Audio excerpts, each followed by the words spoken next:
Hello everybody, it is Gina from the Library Mouse. Welcome back and welcome to day 3 of Vlogmas Bookmas. And today I thought, since I have to go to the library, I will go ahead and do my November wrap-up since it is December 4th. So I am due for a November wrap-up. So I was just looking at my reading journal, which I do plan. Looks really great, you guys. We're already 61% done, so. Oopsie. I do plan to do a video on how I want to change my journal and some thoughts that I have for next year. But this month I did read 7 books. So if you've been around, you know that my goal is 5 books a month. This month I've read 7. So for nonfiction November, I read 2 nonfiction books. I read my Newbery winner, so one goal each month is to read a Newbery. I started at 2014 and I'm working my way up through 2024. So I did read that, and then I have a middle grade that was a very good book, and then I had 3 fiction books that I read. So let's go ahead and I will share my November. Let's take a look first at fiction. So the first book that I read this month was The Women by Kristen Hanna, and I gave that 5 out of 5 stars. It's definitely going to be on one of the top books that I have read for 2024. It is about the nurses who went to Vietnam and who served in Vietnam, and then when they came back home, how they were treated. And it really opened up my eyes to learning more about the Vietnam War, specifically the women in the war. I thought that the characters were extremely well developed. I liked the characters, and it was page turning. Like, I really couldn't put it down. I really like Kristen Hanna.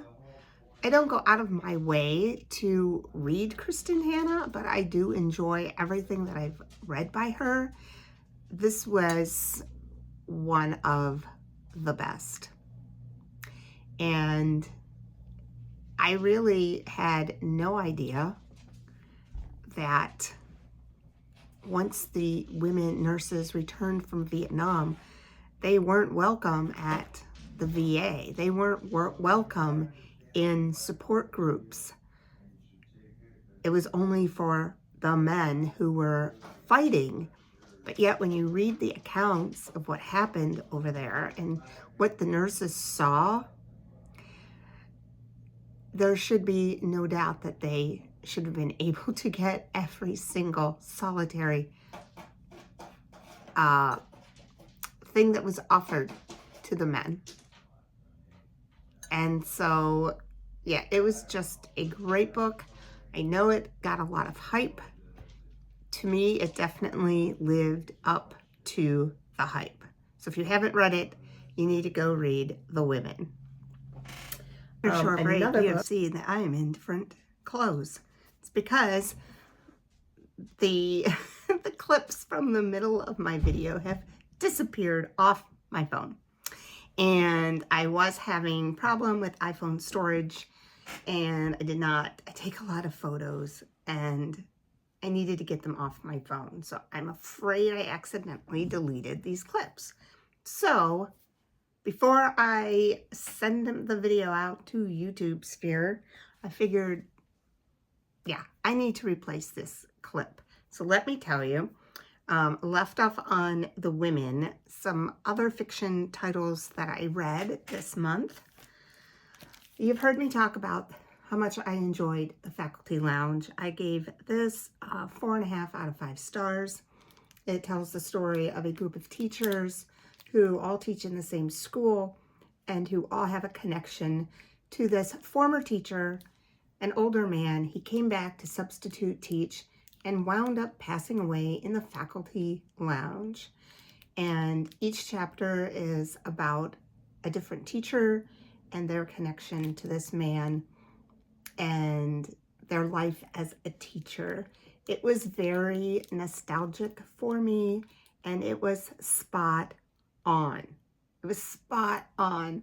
As I'm reading it, I'm like, oh, Jennifer Matthews, she must be a teacher because she's got it. And she is. She is a teacher. She was a teacher for over 20 years. So I did finish that book. I really enjoyed this middle grade YA book by Barbara D. called Violets Are Blue. It follows the story of this girl named Wren. I think she is 12, maybe. Her parents are freshly divorced.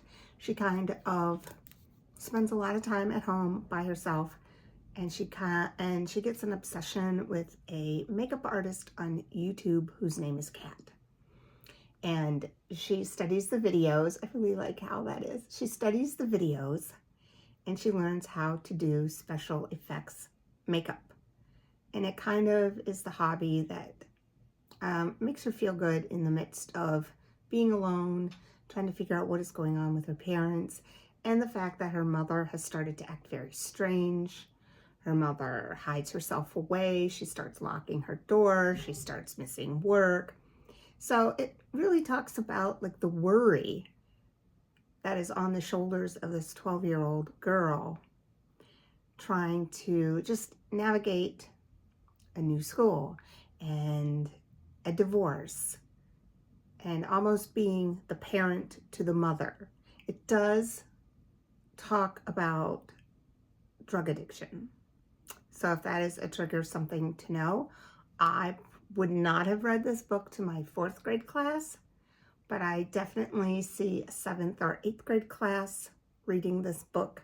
It was very well done, characters well developed, and a very likable character that you empathize with. So Violets Are Blue by Barbara D. I couldn't stop reading it. Once I started it, I couldn't stop reading it.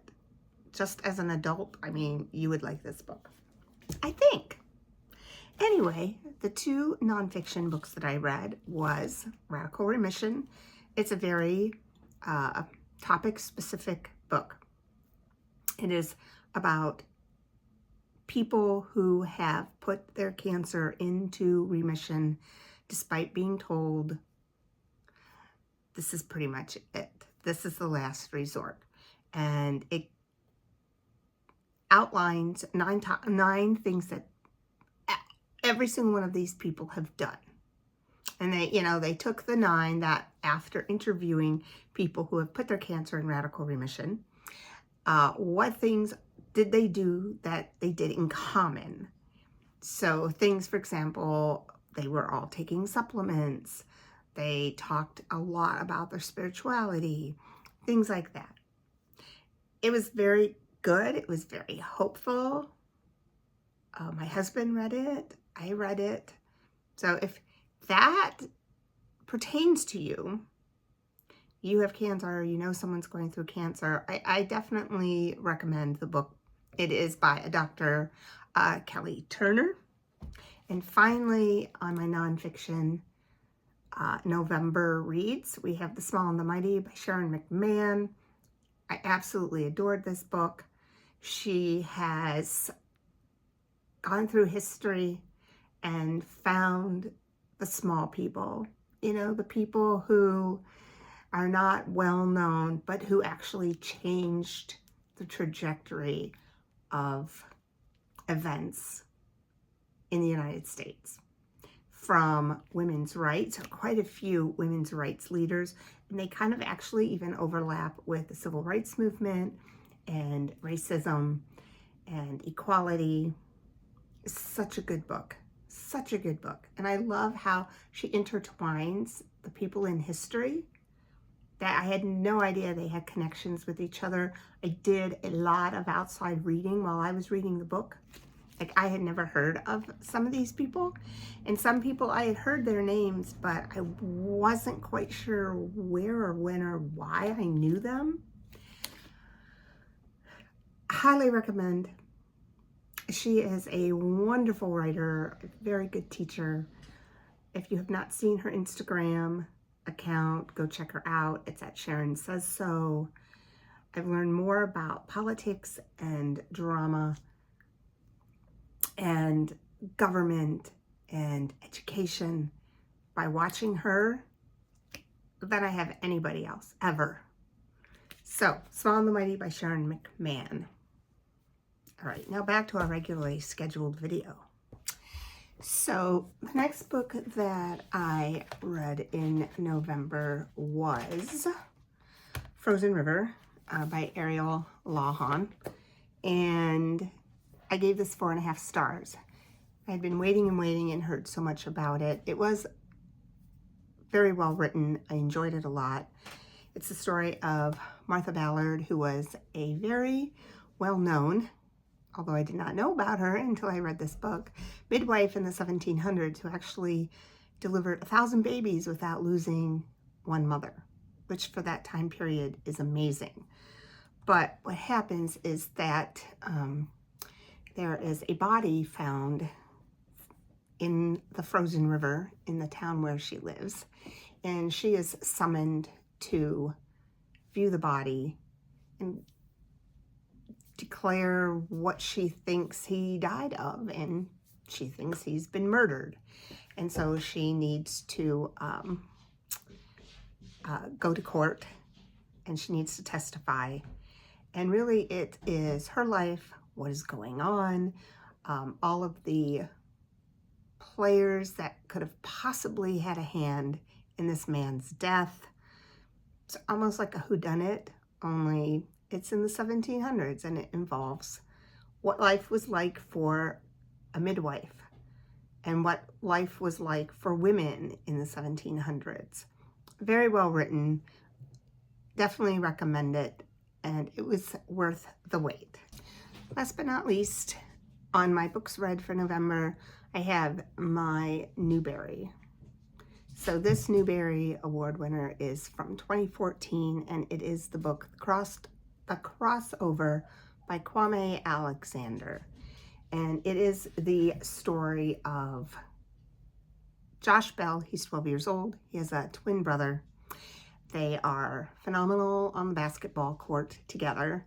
Their father was a famous basketball player, and he tells the story of their family life in poetry.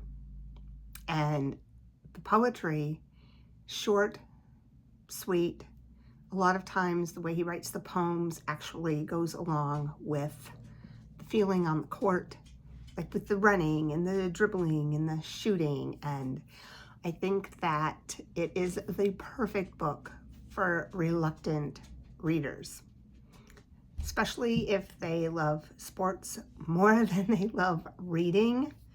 This book, I mean, he really, it's told by one person. It really gets into how this kid feels about his relationship with his brother, which is changing, his father being sick with high blood pressure, and the pressure to be a basketball star at school, how much he loves the game, but how much pressure it is to kind of follow in his father's footsteps about being a great basketball player. So I did love it. So it's won other awards.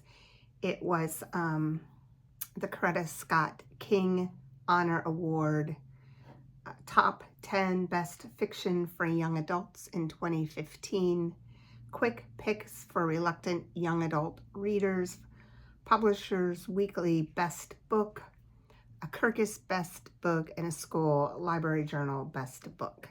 So check it out. It's one of those books, like most middle grade and young adult books. I mean, it appeals to adults too.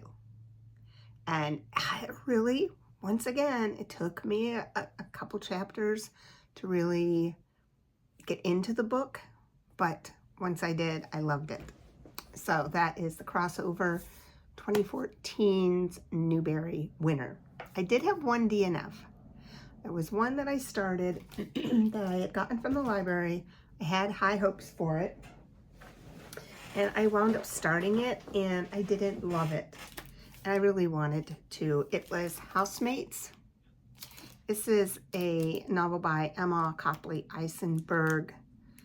She's the author of Third Rainbow Girl. It had the premise, everything, you know, of a really good story. I might go back at some point and try it again, but I'm returning it without finishing it. I think, well, no, I'll tell you how far I got. I got to page 55, and then I just put it down. So, not that it's bad, I just did not hold my interest. So, those were my picks for November. Coming up in December, I've already finished one book. I have finished The Secret of Midwives. It was very good. My picks for Newbery, though, I'm changing things up a little bit because the next Newbery winner is actually a picture book, which usually is not the case. So the 2016 Newbery is called The Last Stop on Market Street. And that is a much shorter book. It's a picture book. And then the Newbery for 2017 is the book that I'm going to look for. I'll tell you what it is in just a second because I forgot. The 2017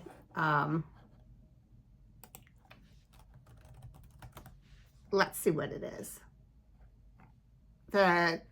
Oh, hang on 1 second. So, went in and just randomly closed my eyes, picked a book from my bookshelf to share.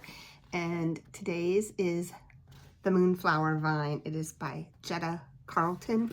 This book was written in 1962. I have not read this book yet. But it is about a family who lives on a farm in western Missouri during the first half of the 20th century. Matthew and Callie Soames, they have 4 headstrong daughters, and it talks about their family life, and the life of their 4 daughters as they grow. So, I really want to read this book. So I think I'm going to put this on my December TBR so that I can chat about it. Because it's been sitting on my shelf for a while. Has anyone read this book? I think it's pretty obscure. So, we'll see. Maybe I can get more people reading it.